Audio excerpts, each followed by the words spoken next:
for this afternoon's speaker. Pascal Sablan, FAIA and NOMA Lead AP, Associate at Ajay Associates, with over 14 years of experience, has been on the team for a variety of projects around the world.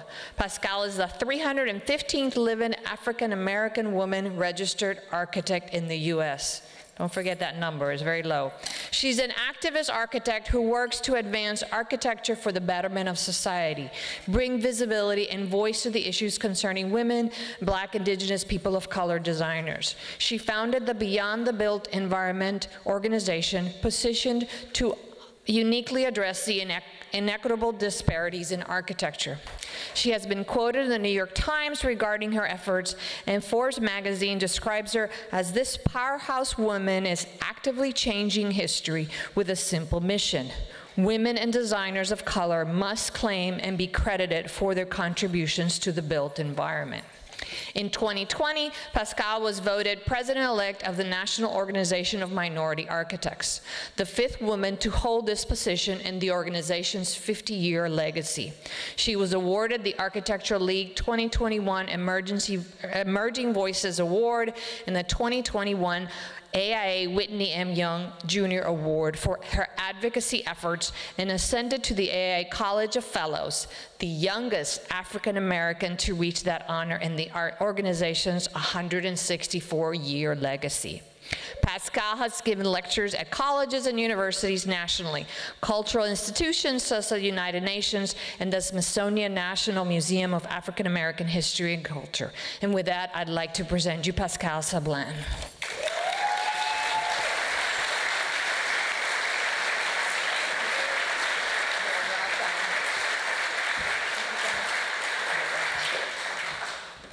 Ooh, somebody's phone.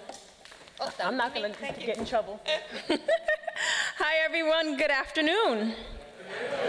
All right, I heard you all have eaten, so it's my job to keep you up and energized for the next series of sessions, and I will do my best. Can you hit play in that corner for me, please? Thank you. All right, hi, I'm Pascal Sablan, Senior Associate at Ajay Associates, President-elect of NOMA, AIA National Strategic Planning Committee member, as well as AIA's National Secretary Advisory Committee member, as well as Executive Director and founder of Beyond the Built Environment. And the reason I want to list all these kind of organizations that I'm a part of is because they really help me have that collective responsibility where I get to engage and work with community groups and kind of really learn about architecture and how it impacts the communities. And one of my favorite programs is Project Pipeline. That's a NOMA event where we introduce architecture and the practice to the little kids. And I often think about and saw these kids that were smiling and shaking and just saying they're going to be future architects. What happens when they go home and continue to research what an architect is? I almost said next slide, forgetting I had a pointer.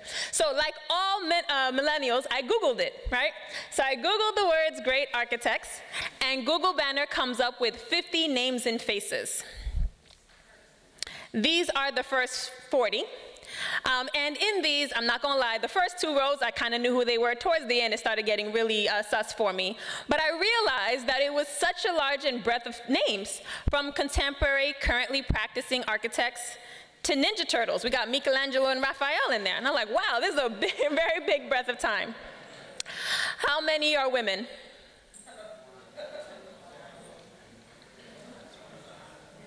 How many are African American?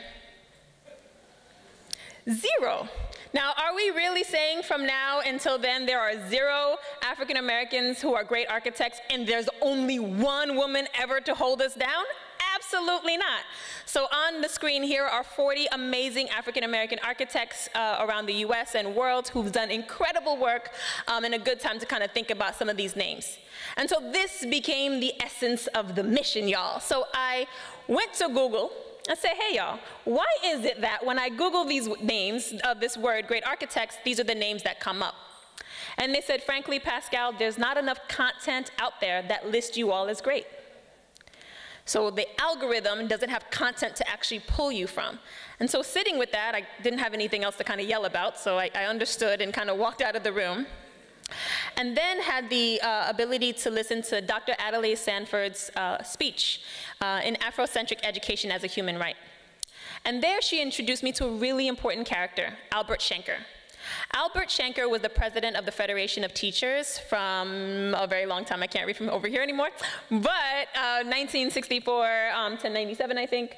And in that work, he really wanted to find equity in public school education, where no matter where you were in the US, that you were getting similar curriculums and strategies and information. So the mission was just. But part of his strategy was to erase identity and culture, right? Never let the African-American child learn of his or her history, because if they do, they relate more to their ethnicity and will not become an American. And her point in her speech is that our education system is still flawed with that same mindset. The frequency in which we're being taught about women and people of color is a rarity. As well as, are we really taught about how to document, how to keep history? Historians are amazing people. More of us should strive to do that kind of work as well. So the way I set up this presentation, the white pages, white and black pages sets up the issue. The yellow pages is what I've been doing so far to try to address the issue.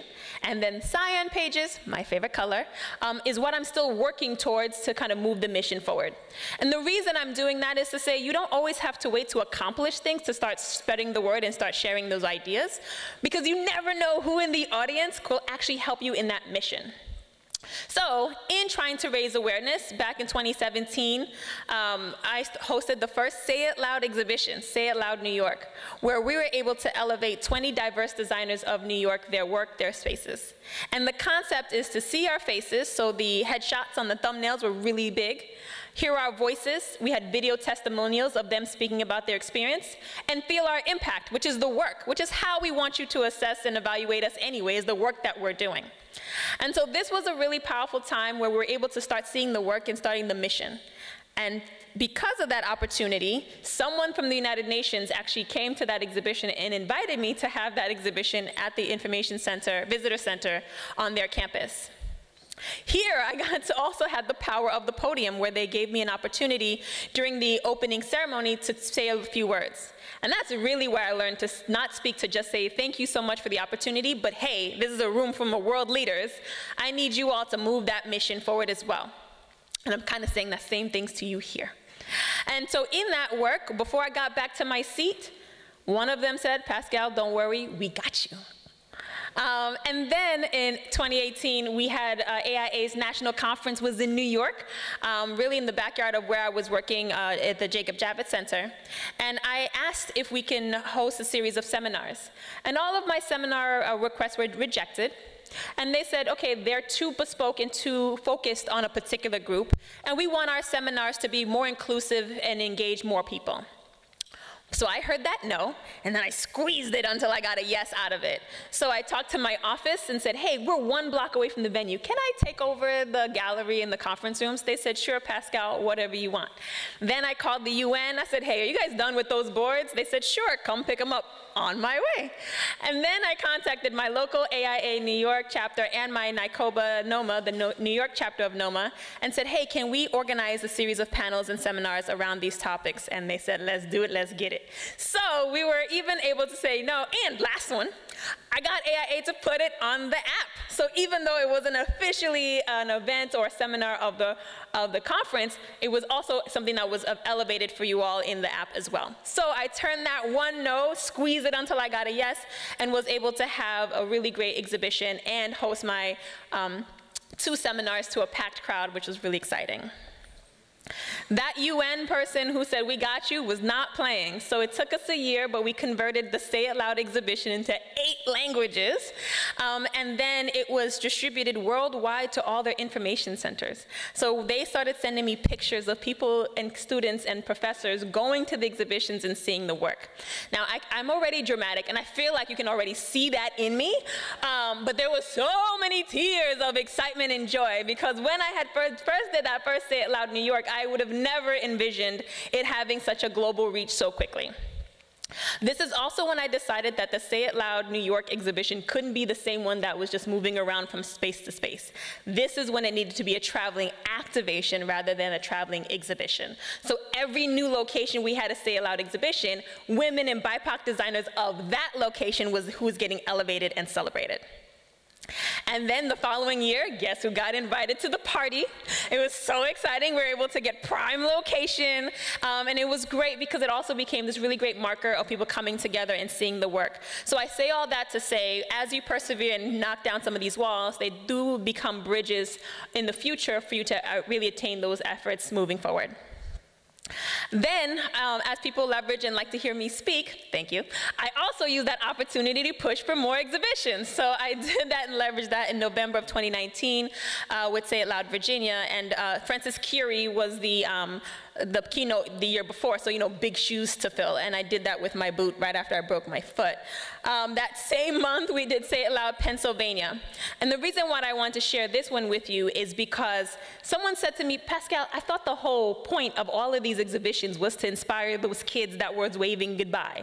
So how are they going to find you at AIA conferences, at the United Nations, and all these really architecture-specific venues? And I appreciate the criticism, and I'll open it up for you all to also give me feedback after this, because it really helped recenter me back into what we're trying to do, the work that we're doing. So Say It Loud Pennsylvania, I shared the concern, and they said, we got you again. So they picked a venue that was a community gallery.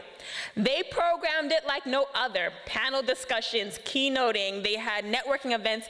They even had a youth day where kids would come in, pick their favorite project, and build it out of wood blocks and Lego pieces. And so I say all this to say, although we love talking to one another because we're super dope, it is also exciting to create programs and events where we can talk to the youth in the community as well and introduce them to the work that we're doing.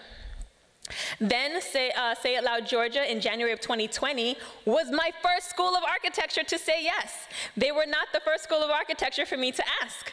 So I say all that to say, having a school recognize the importance of having women and people of color elevated in their community was something that was a harder task to accomplish than I thought. But I really definitely wanted to shout out Georgia for being my first yes and opening the door and the pathway to that. Then Say It Loud United Kingdom started going across the pond and realizing some of the issues that we're struggling with here is actually a global issue. And so starting to step into these global conversations help us to leverage resources and network with one another and also spread the mission there as well. Say It Loud Ohio. So Say It Loud Ohio was record-breaking, 44 submissions, 32 video testimonials, and we were hosting at the Karamu House Theater, which is the oldest African-American theater in the US, which I totally thought was the Apollo, but Apollo was whites only. Who knew? And so I'm so excited, and the day it's opening, the governor got on the screen and said, hey y'all, COVID is crazy. No more gatherings of large groups, everybody shut it all down. So aside from the few brave souls who came that first few hours, nobody got to see our Say It Loud Ohio, which crushed my soul in so many ways. And then Say It Loud Tennessee called to me and said, hey, we still want to move forward. I said, we're in a pandemic. I don't know that we can move forward with the mission. And they said, let's just start virtually first. Let's get all the content, put it on the website, and then when things are safe, we'll have it in person again. How brilliant was that? And so they were able to see the kind of structure that I already envisioned and was able to make it happen. So we had Say It Loud virtual start to happen and be able to have that as well. Then we started coming out of COVID a little bit, and Say It Loud Ohio started to happen. So Kent State University said, we saw the boards, we think they're beautiful, we want to elevate it, we have our gallery. So we packed up the boards from Karamu Theater and sent it to Kent State, which was amazing, and had that exhibited there. So we were able to revive the Say It Loud Ohio and actually get it to be seen. And then, ooh, did I miss one? Yeah, I did.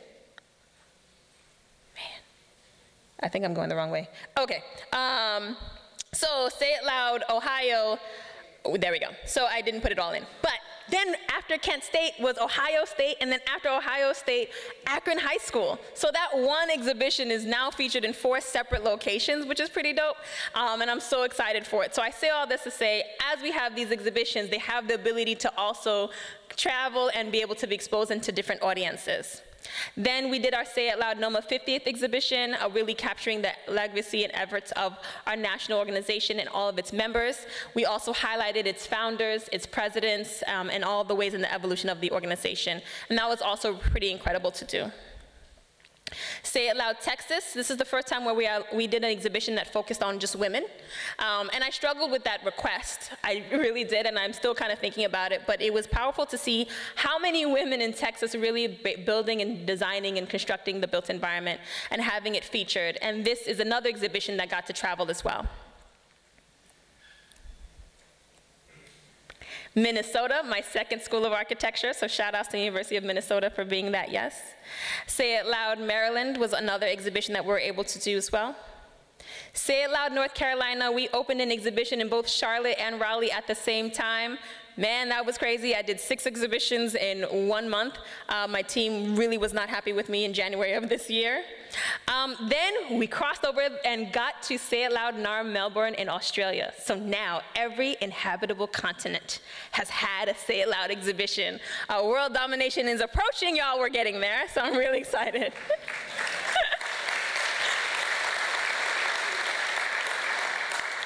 And lastly, I have the Say It Loud Washington, D.C. exhibition.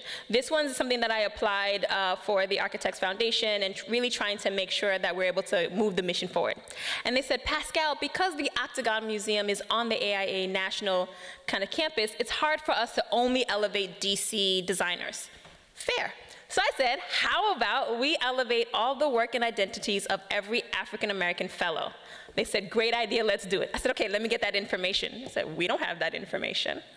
So I applied for grants, got the funding, hired 6 students, who's in the center of your screen there, to actually do the research and find the work of 140 African-American fellows. Every single fellow is represented with headshots, their projects, and the work that they've done. And it's right now up at the Octagon Museum, and it will be there till the end of the year. And then I also made sure a gallery was dedicated to the Washington, D.C. Diverse designers, because I also want to maintain my mission at its root as well. So this one's really powerful because this is the first time where I curated the content, or I gathered the content, rather than people submitting to be part and featured. And it was really powerful to see the incredible projects that really we've been doing across the world and seeing that come to fruition in this incredible multi-floor exhibition. I also started really pushing merchandise and pins and t-shirts to really, again, continue to push that mission forward and let people know about the incredible work that we're doing. Now my vision, my dream, is to plant that seed into those students sooner than later. And so what I'm thinking about is pop-up books that really start to have the caricatures of these architects and the words that they're an architect and they changed the world, and I can too, being part of that experience. And part of that is to get that self-affirmation of the kids speaking to that they too can be architects and they too can change the world. And I really want to make sure that that's going forward. I'm also looking for Lego executives, so if there's any in the room, raise your hand, because I love the Lego architecture series and collection, but I'm gonna need y'all to have some projects designed by women and people of color as part of that series. And so that is also part of that mission. So as we go into stores to buy those toys, that we see a good representation there as well. Now, the namesake of this lecture is I was asked to stand. And that's because when my second week of architecture school, a professor asked me and another student to stand up. And when we stood, he said, okay, these two will never become architects because they're black and because they're women. Now, I was surprised that a professor who didn't know my name nor my capacity, and frankly, in this moment, I didn't know my capacity, could make such a strong proclamation. It also wasn't lost on me in a classroom of 60 kids. It was only 2 of us that complied with being a woman and being a person of color. And then lastly, the kind of silence of my peers. That was the moment that I realized that me coming into architecture wasn't just about me doing the work, that I actually needed to think about how it's going to be impacting the built environment, but also how it's going to be impacting the profession at the same time. Hence all those hats that I wear that we talked about at the beginning of the lecture. And what I've done, and because when I say this story, where I share my story, a lot of people are very surprised by that experience. But I've also asked the audience, and I'm asking you now, if you're a woman or a person of color and have ever been told you are not worthy of this profession, whether it be in academia or in a professional setting, please stand up. Yeah.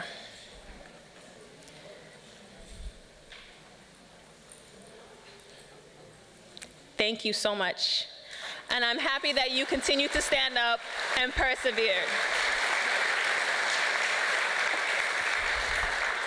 And why I wanted you all to see that is that your peers, people that you respect, people that you collaborate with, people who are brilliant, were being told that narrative, and it's still happening. It's part of the oppressive nature of why there's not more diversity in schools.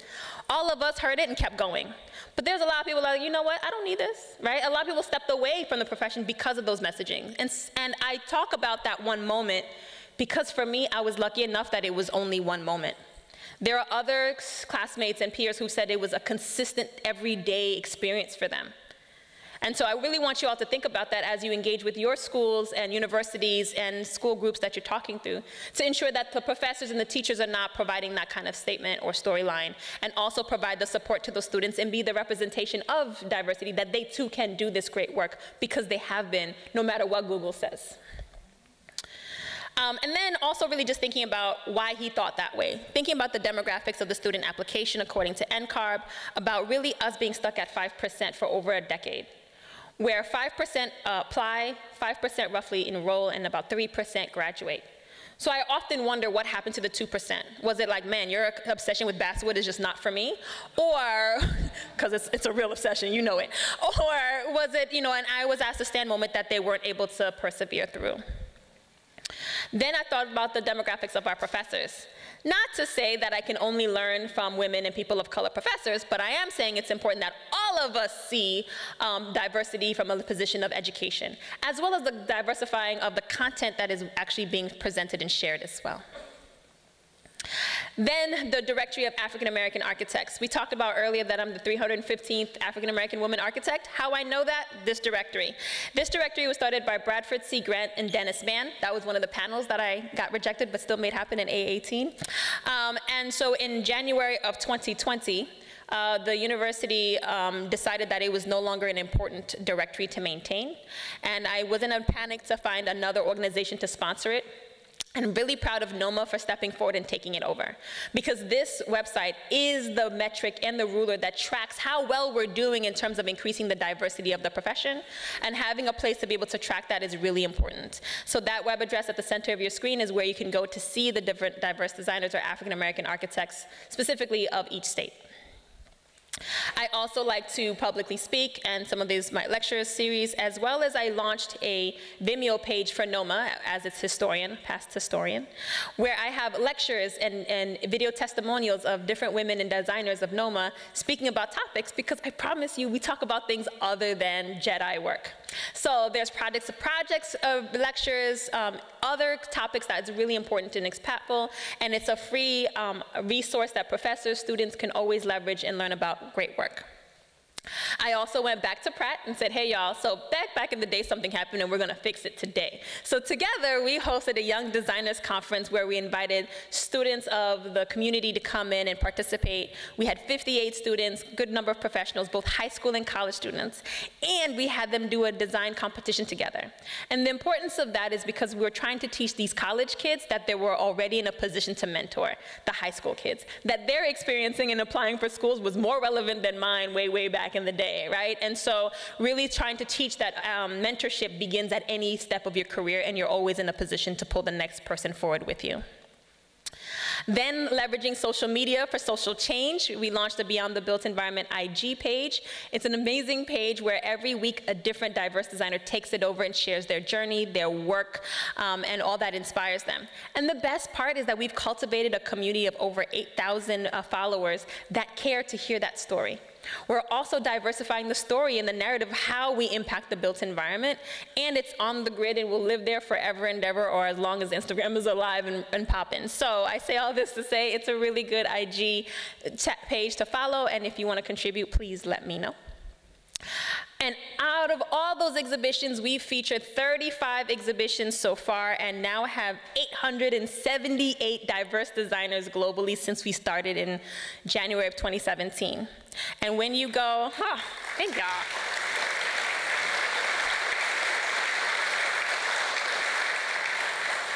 And you already know why the name is called The Great diverse designers because Google said there wasn't enough content.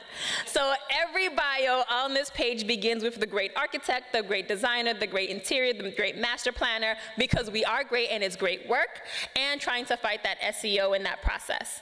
And so there's a list in the library that's by last name and by location, where you can see the work, and when you click on them, you get their headshot, project images, bios, what inspired them to get into architecture, their proudest achievement. It's a really great resource, and I'm really proud of it. So, and it's constantly growing. For every new exhibition, we get more and more content. And so this is the conversion of all of our past exhibitions into virtual exhibitions, where you'll see pictures of the exhibitions, but then thumbnails of each designer and their work, and then that takes you to their profile page that you saw on the previous slide. Now, my mission, my vision, my next steps is to publish a book. A great diverse designers book that really decolonizes the idea of the history of architecture and the work that we've been doing. And that is a mission that I'm really powerful moving forward. And as we work through all these exhibitions, trying to make sure that we have this amazing content. On the left side of the screen is all the places that I was invited to do Say It Louds pre-pandemic. And then in 2020, I got busy. I started kicking down some doors and really started being a little bit more aggressive about those spaces that I clearly wasn't invited to. And on the right-hand side of the screen is my progress so far. And so really trying to make sure that we really represent the world in the work that we're doing. Our ancestors are our heroes, and we are their legacy. So what's stopping us from following their footsteps? Well, according to NAB, the process of becoming a registered architect can take up to 11 to 12 and a half years. That's me at the bottom. Full disclosure, it took me 13 whole years to make it happen. And I'm a person who've always known that she wanted to be an architect. I did my IDP, which is now called AXP, pretty quickly, but the test-taking process, although they said it was going to take a year and a half, took me 4 years. It took me 14 tests before I passed the 7 that was required. Some I passed it the first time, some it took me 2 times, 3 times, and even 4 times, but we did it. And so I'm really proud to be licensed in that work. But I say that to those who are struggling through the testing process, that it is not indicative of the type of architect you are, but how great of a test taker you are, and so please find your resources. When we talk about monies also, it's not just about the exposure and the idea of being an architect, but the investment and the financial investment of doing it. So again, according to NAB, it could take you between $40,000 to $232,000 to become a registered architect in your education. And for me, that's me at the bottom, $67,000, which I thought was in a crazy amount of monies. And then these kids who are graduating now are starting at 6 figures. Right? And so me and Sally Mae, Navient, her new name, you know, we're going to be together forever. I have a 6-year-old son. He'll be enrolled in college, and I'll still be paying her back. So I say all this to say, just the exposure to architecture isn't just enough to really get us in the profession, but understanding the privilege of having the ability to study architecture is also part of the issue. And when we graduate, we are not balling out of control like the movies might make you think. We are not driving around Lamborghinis. Oh, some of y'all might, you know what I'm saying? But most of us are not. And so when we compare it to other professions at similar years of education and investment, we're really coming out making the same amount as professors and teachers. And so that's really something to consider as well. Lastly, I often hear, how come little kids of color don't know about architecture? And I'm like, oh no, we know about it. It's just a negative narrative. When there's construction sites, scaffolding, debris, rodents, detours, it also usually comes with gentrification and cultural erasure. Architecture and construction is sometimes the signifier that we are not welcomed and that what we call our home and our community is now being changed to be for someone else. And so it's not a misconception about what architecture can be. It's actually an accurate depiction of the relationship that we've been cultivating with many communities. So we have to also understand that our clients are also positions of power and privilege. And how can we expand that privilege to all communities to make a more equitable and just built environment? Then, in all this work of elevating people, I didn't realize that most of the work also entailed fighting the force of erasure, that there's a little bit more power through that than I anticipated. And so an example of this is Architect Magazine had a conference kind of PowerPoint presentation where they had 5 panelists. And when the edited video was released on the website, Justin Garrett Moore, which is the person sitting in the center with the pink shirt, was completely edited out, the whole 45-minute panel discussion. And the only time you saw him is when you saw his profile when they zoomed into the other speaker. And he flagged this as an issue back in 2018 when it occurred, and nothing happened. But in 2020, Architect Magazine released an article saying the erasure of Justin Garrett Moore and talked about how it was an accident and a force, something that they didn't mean to do. Now, for all of you who's photoshopped a hair out of place in an image, you know what it takes to edit a whole person out of a 45-minute clip. Stop it right now, right? And so to understand that it's not an oops, my bad, he fell out of a 45-minute video, but like somebody gave the directive. Take him out. I don't know what he said or how he said it, but people's conversations and participation in the events are being erased. And then later that year, in May of 2020, there was a great article in the Architect Magazine again, where they interviewed 4 amazing individuals, 3 women and a man. And when it went to print and the illustrations was released, who fell off the page? The black man, well, again. So again, really going back to task. So if you go on the website or see the article digitally, it's the photo. But if you have a May 2020 issue of the Architect Magazine, you will see him removed. So really pushing the agenda and really being mindful of that erasure is not by accident, but on purpose. And really you all needing to be the people who are defending the people's contributions and ensuring that they're included in spaces that they help sculpt. Currently, there are 115,000 architects in the United States. 2% are African American, 532 are women.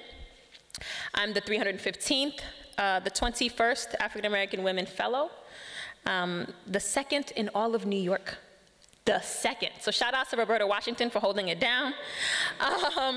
And really, even being the 5th woman president of NOMA, I'm already starting to feel that shift. Because not only am I a woman, but I'm also a mother of a really small child. And that comes with a different kind of considerations. And I'm already starting to hear rumblings in the membership about that.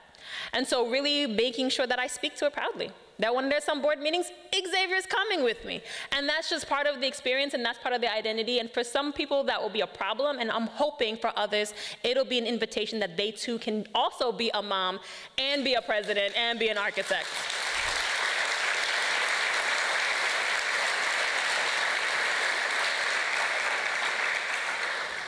I also try to be visible to the community as much as possible. We participate in the parades. We scream, "You can be an architect, yes you can," and really try to share our story as much as possible with everyone and not just with one another. I should make room for our experiences. Hence, these are the 2 panel or seminar discussions that were rejected that we're able to make happen.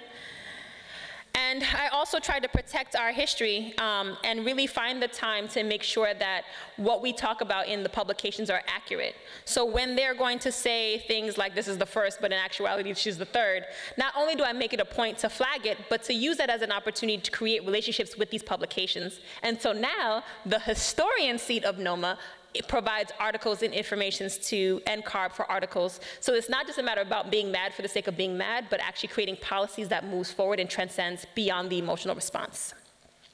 I also launched the Say It With Media, recognizing that I need media publications to also help with pushing the narrative forward. So Google said there's not enough content that call us great. Okay, media, I need you to take a pledge for me. The first is I need you to start using the same vernacular. Use great when describing women and people of color. Because you wouldn't be writing an article of us if we weren't great, right? And if you don't like the G word, fine. Whatever comparable language you use to talk about amazing and incredible architects, use the same. Second, currently Say It Loud is contemporary, currently practicing architects who submit for it.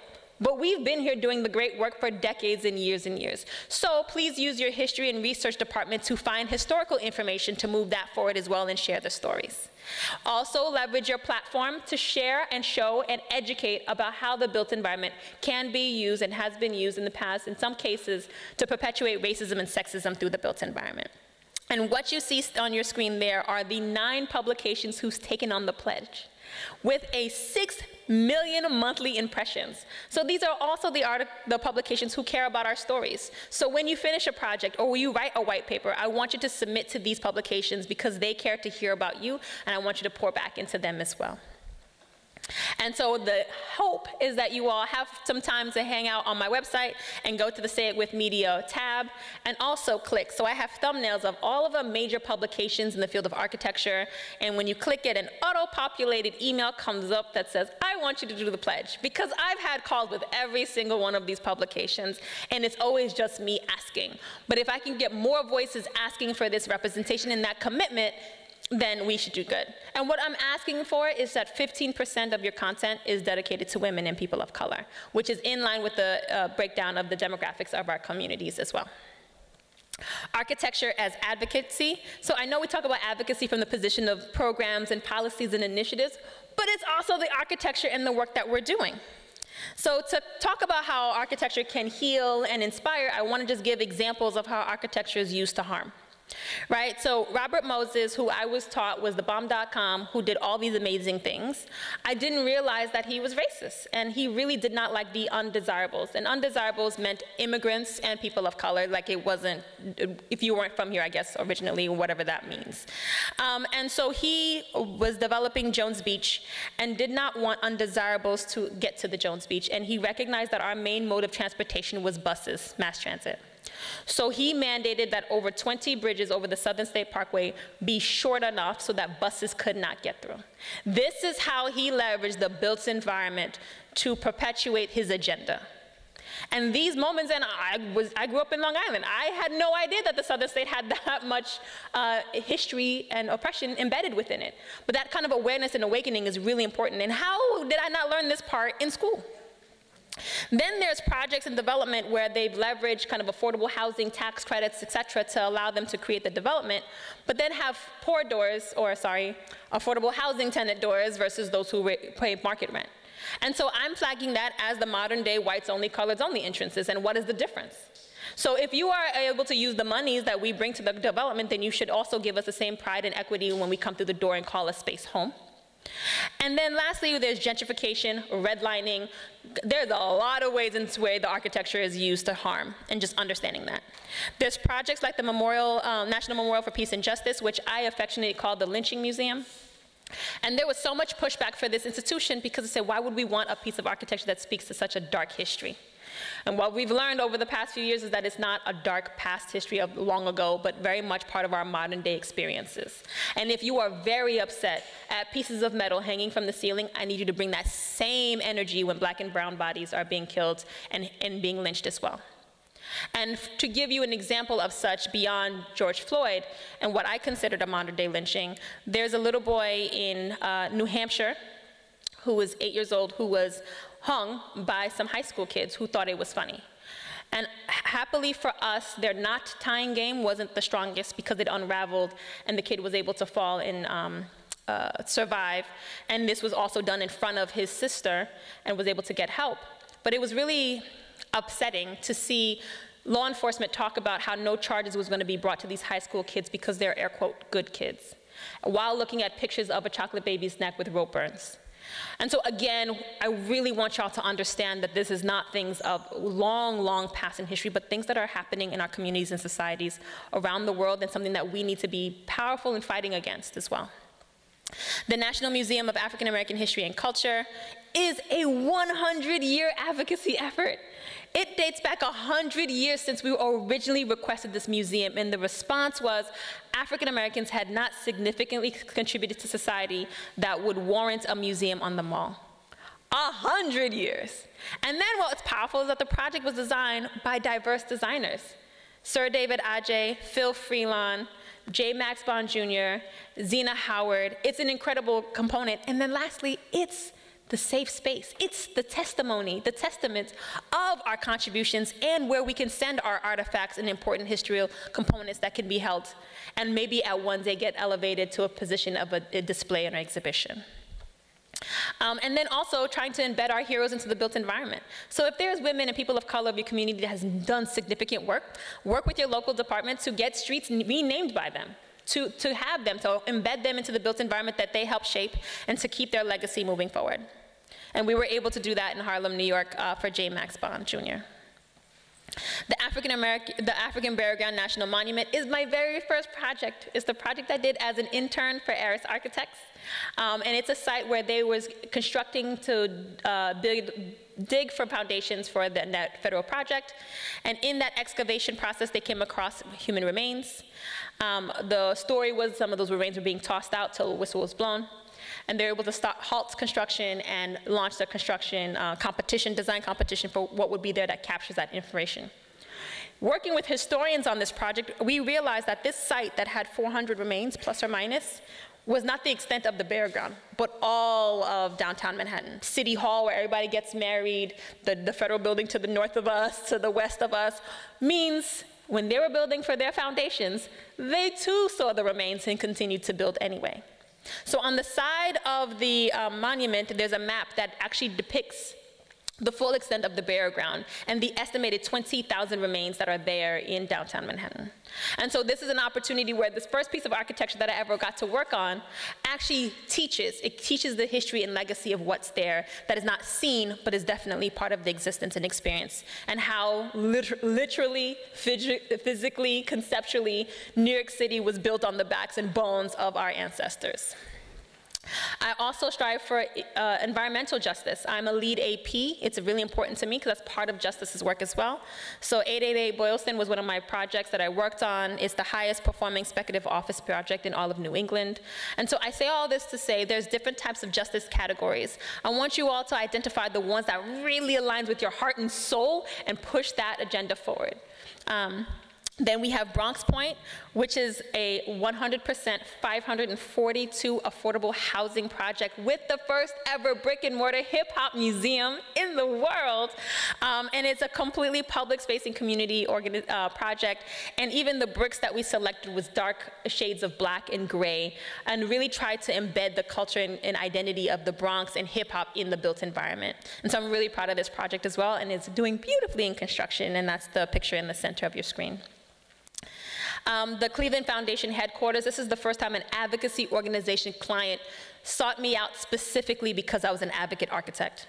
So I say all this to say clients are also seeking mission alignments in who they're looking for in terms of doing their projects, especially ones that are starting to provide cultural and historical ramifications through that work. And so my vision and my hope is to continue to replace oppressive structures with those of our great leaders and spaces of community building. And that slide used to get giggles before, but now I think we're starting to understand the gravity and the brevity of having a person who fought vehemently to keep you in cages be at the highest pinnacle point of your community, to kind of speak to the fleeting opportunities of your freedom, and heralding someone who fought so hard against your existence and survival. And so one of my favorite examples on the lower left-hand side of the screen is in New Orleans, where the statue was replaced, and now it's a Mardi Gras costume with the words, "The people are king." And so really, again, re-envisioning, reimagining public spaces, civic spaces, and what they can mean for building community as well. And then last section, and I'm going to go through this pretty quickly, is the architects as activists. I wanted to share with you other amazing, powerful people doing incredible work all over the world. And in case any of these inspire you, you can reach out to them and also help move their mission forward. So Beverly Willis Architecture Foundation, she's super dope. What she did was when she was retiring, she got her developer clients to sign a pledge saying they would not hire any architecture firms that did not have women in partner or principal level. And firms that were used to getting multi-million-dollar projects from these developers no longer were eligible. And when they told them why, they found the women in their office and not only kind of brought them up, but had to, because partner and principal, you have equity now. Now you run stuff. So now you're being trained, you're being mentored, you're being cultivated. And I thought she was so brilliant for recognizing, though, probably the most effective way of moving us forward is through clients and the way that they're working.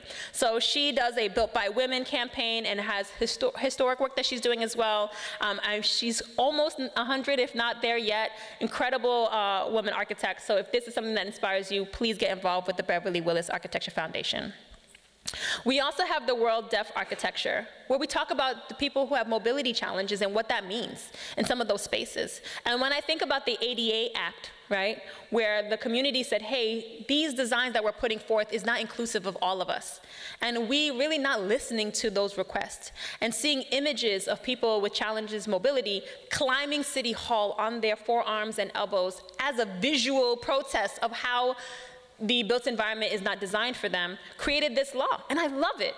Because architects, if we do not heed the call to the communities who's asking for our help, they have the rights and my full support to go above our heads and get legislation in place to get that power.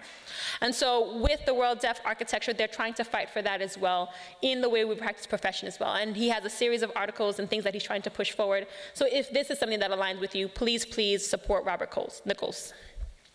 The National Organization of Minority Architects, I would not be the person I am without NOMA. They were the very first person to say yes to a public speaking opportunity. They cultivated and they mentor me, and so I really want to make sure that I give a lot of credit and importance to the work that they're doing. And they do that globally and nationally, and so if there's a local NOMA chapter near you, I would love for you to support, collaborate, and move that mission forward as well. And in those spaces, and as we hold positions and boards and positions, it allows us to push initiatives and agendas forward as well. Lastly, I'll say with AIA New York, as a board of director, I was able to help craft and release the Criminal Justice Facility Statement, where we asked our members to step away of designing and constructing jails, prisons, and places of detention, and leaning more into restorative justice structures. Project Pipeline. These are these great camps I was telling you about with all these kids. They're so brilliant, they're so amazing, and you'll learn so much. They both happen virtually and in person, so if you want to be a Project Pipeline mentor and camp counselor, please, please, please reach out to your local NOMA chapter and get involved. Tiffany Brown with 400 Forward. At the time when she started this organization, there was 400 women, African-American Black architects, and so she was trying to push for the next 400. And in her work, what she's doing is she actually mentors a handful of girls, writes their recommendation letters, take them to construction sites, lectures. And her position and why I wanted to share her story is because she wasn't about trying to get 1,000 kids at one hit, but a handful of kids of a consistent relationship that kind of mentors. And so that also says to you all, if there's actually just one kid that you can get involved with and help mentor through the process, the profound impact and work that that would be, and something that we would all be really proud of your support in doing. Brian Lee for Design Justice, so Design as Protest. He talks about, you know, architects, we do more than just the brick and mortar. We are synthesizers of complex information. We are problem solvers. Why don't we have community board meetings where we participate and say, what are the issues that are challenging your community, and let's work it through. So really using the full palette of our tools in the work that we're doing and using design as the method of protest. Mike Ford is the hip-hop architect in Hip-Hop Architecture Camp. These are also national and really amazing and incredible to do. He recognized that music is a way where people used to express how architecture was holding them back.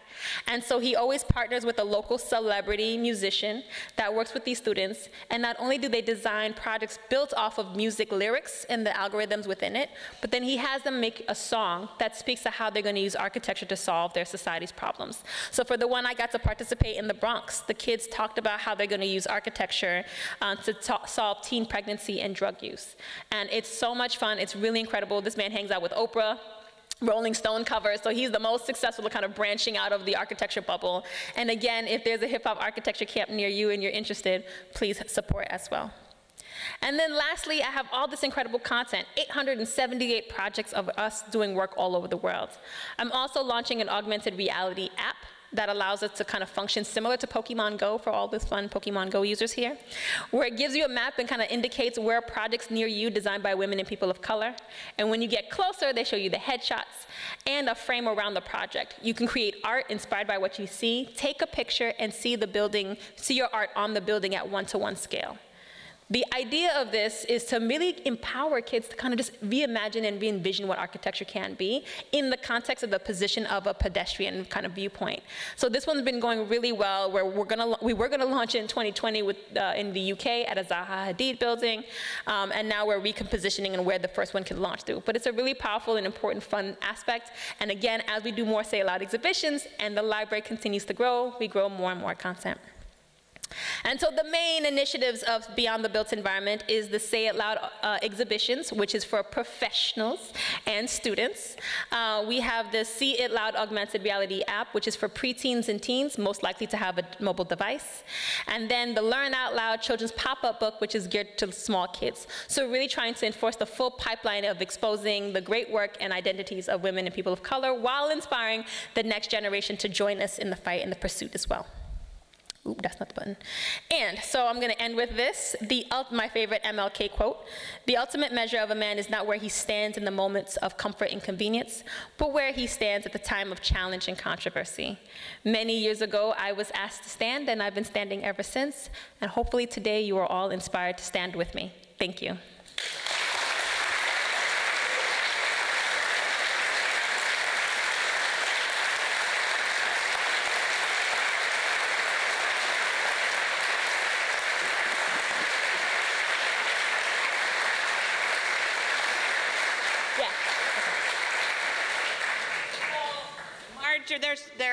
We have time for some questions and answers, and Marjorie here is a lovely pink microphone holder. Questions? Not a question. You've covered so much, and I'm just in awe. And I've heard you speak, and I know you, and but I just wanted to say that obviously I'm pretty sure you figured this out, but the fact that you're here and you're doing all of this is a huge FU to your professor. And I think that is awesome. I hope that professor's not teaching anymore, but I just think that is just awesome where you are, from somebody trying to discourage you from, spreading this joy and love for the passion that we have as architects. Thank you so much. It's funny, people have asked me the professor's name, and I said, I don't know the professor's name, and I make it a point not to ever found it. I said he had just too much presence in my purpose already. That's all he gets. But I will say, and this is a fun fact that not many people know, the other person who stood became one of my closest friends. She ended up marrying my brother, and they now have 2 kids together. So, it was an important and very important moment for my entire family. Please, more questions. I talked about so much. I really want to hear everybody's voice. Ooh, there's one in the back right there. Where? I can see. Oh.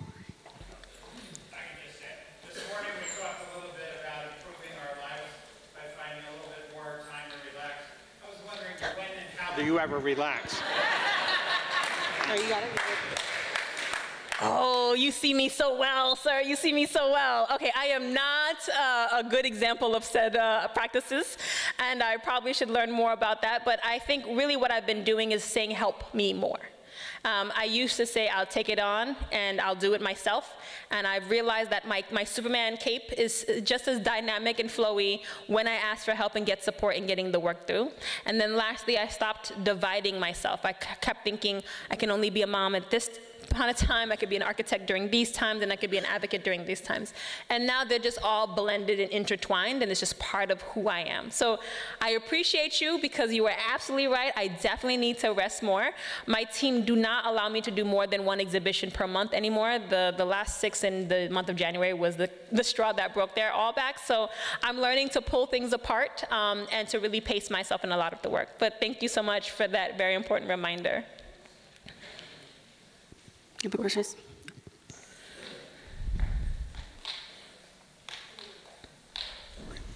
Thank you. Wow, that was amazing. It was really amazing. My name is Kona Gray. I'm a principal at EDSA Incorporated. We're landscape architects. My dad is an architect, so I grew up with an architect from Africa. And he intentionally relocated our family back to Africa to practice because it was so challenging in the 70s to do what he knew he wanted to do. And so things really haven't changed as much as we all hope they would and should. As a practicing landscape architect, we're having the exact same issues you're describing. My question to you is, how can we leverage our collective resources towards helping all the design professions, not just architecture, not just landscape, not just graphic design, et cetera? Great question, and thank you for it. I think it's powerful to understand that we are a collective, and that it really takes all of us to make projects come together and to enhance. And so I think being part of these organizations like the AIA Florida or NOMA in kind of ACSA and ASLA, really trying to create synergies between them. And as president of NOMA, as I work with Emily and the other great leaders of all the other kind of anchor institutions of the profession, that's the kind of conversations that we're having. Fully, I'm being completely honest. That's the conversations of how are we leveraging the best skill set, the best resources of each of our organizations to move the mission forward collectively, and just recognizing those strengths. So I think a collaborative mindset is definitely happening at the leadership of organizations level, but I think it's also important that we do that locally and regionally as well. that we make spaces in these programs that we're doing. Like I said, we love talking to architects because we're dope, but it's important that we start pulling in our consultants and the other people that help us do this great and important work, and I think it's just the way that we talk about and collaborate in that capacity. And the Say It Loud exhibition, the reason why I keep calling it diverse designers is because I am elevating engineers, I am elevating landscape architects and muralists, because any way we change and impact the built environment needs to be recognized, documented, and elevated as well. Thank you so much for your question. First and foremost, I'd like to thank you for sharing your energy with all of us. You are activating a particular group of people toward the goals that you've specified, but you've activated every single one of us by building our awareness and helping us feel that sense of energy and urgency to share that message, not to this group, not to that group, but every single group. In our profession, we need to bring students into architecture, wherever they're from, whatever their background. We need them in our profession. And you have found so many various ways to pull them in. And you're inspiring all of us to be better leaders, to be more engaged citizen architects, and to inspire the next generation. Thank you so very much. Oh, wow, thank you.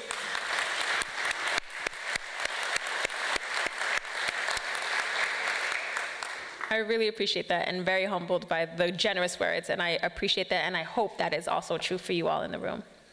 Any other questions? Come on, one more, just one more, one more. I finished really quickly just so that I had to make sure we had time for questions. Oh, we got two more, yes, that's what I want to see. Oh, perfect. Hello, my name is Javi Suarez. I'm an architect practicing over in the West Coast, Florida. I'm also involved in the fine arts as well, and I know the time right now, African-American painters are really quite focused and really sought after in that community. Have you thought about how to connect the fine arts with architecture? Because there's obviously a great connection there between the two. Well, let's see. In earnest, have I connected the fine arts? No, and that's probably from a lack of what I know of them in my profession and my network. My sister and my ex-husband are both motion graphic designers and graphic designers, so I get the sense and understand the challenges of diversity in those realms and spaces as well, and the challenge that they go through. And you're right, there has been a draw and a pulling for more diversity in those spaces, but I am not nuanced and kind of know specifically how that all comes together. And I think similar to my response about working with consultants and other trades kind of center people, it's about kind of creating those bridges and networks. You bringing that forward and making that connection will also help with that capacity. And so I think it's really about thinking just design professionals in general, how we can continue to provide some equity there. But no, to be quite honest, I don't want to lie to you, I haven't really jumped into that sector of inclusion as well. Cool. Yes. Hey, Pascal. So, hello. I've had the pleasure of meeting you several times, so it's so great to have you here in Florida. Wanted to thank you for your advocacy work, and also thank you for providing me with the platform. I was one of the firm principals you allowed to focus on the IG built environment platform. Yes. Question for you. Yes. What's your definition of success as it relates to your advocacy work and your design work? I think both are the same. Dismantling and eradicating racism and sexism from the built environment and profession. That's the goal. That's my definition of success. I am very aware that a lot of these organizations and a lot of the work that we're doing is working really hard to remove the shackles and the chains that holds us back. I cannot wait when we're free from that burden, and the work is about elevating and watching everybody soar. I'm having to deal with the things that are really irrelevant to the work that you're doing, and could really imagine and fly through into amazing spaces and places of reimagining the future. I just can't wait for that future, and I feel like it's there within our lifetime. And I think the more that we all recognize our role in the work is powerful and critical, that it cannot just be the women and the people of color who are inherently and systematically overwhelmed and burdened by those obstacles, but really that all of us has a role in it. There's this online media image of 3 people trying to watch a baseball field game, And there's 3 crates, and there's like, this is equity because or equality because each of them get a crate. And then equity is when one of them, who's the shortest, kind of gets 2. And I said, can we, like, we're sitting here fighting over crates. Can we just break down the fence? Like that, and I think that's where we're at. We're kind of leveraging, oh, my burden is heavier than your burden, and we're fighting amongst ourselves, but we're still missing the baseball game. And so I want all of us to turn our attention to the fence and not so much on the crates. I mean, the crates are good. We need the crates in the meanwhile. But like, let's also think about how we can move that position forward as well. Thank you so much for your question. Ooh, I got a good you over here on the left.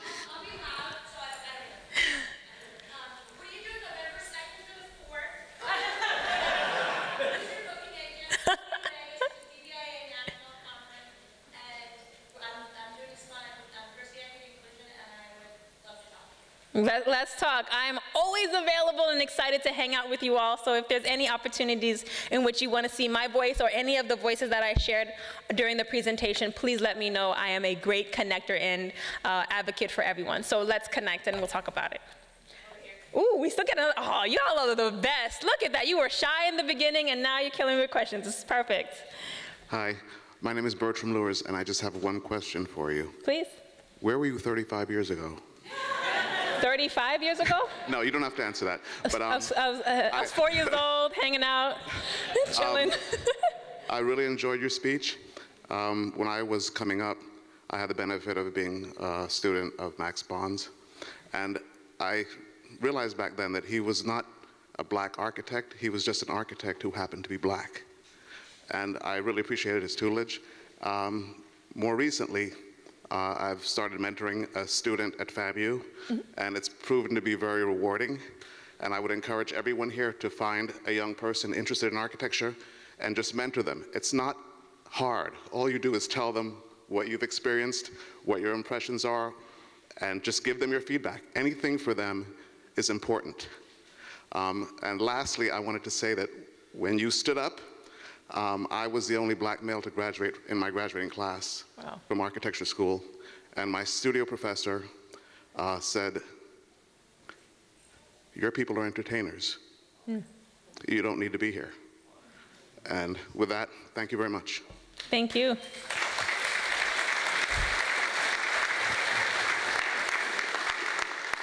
At Pratt, I was one of 5.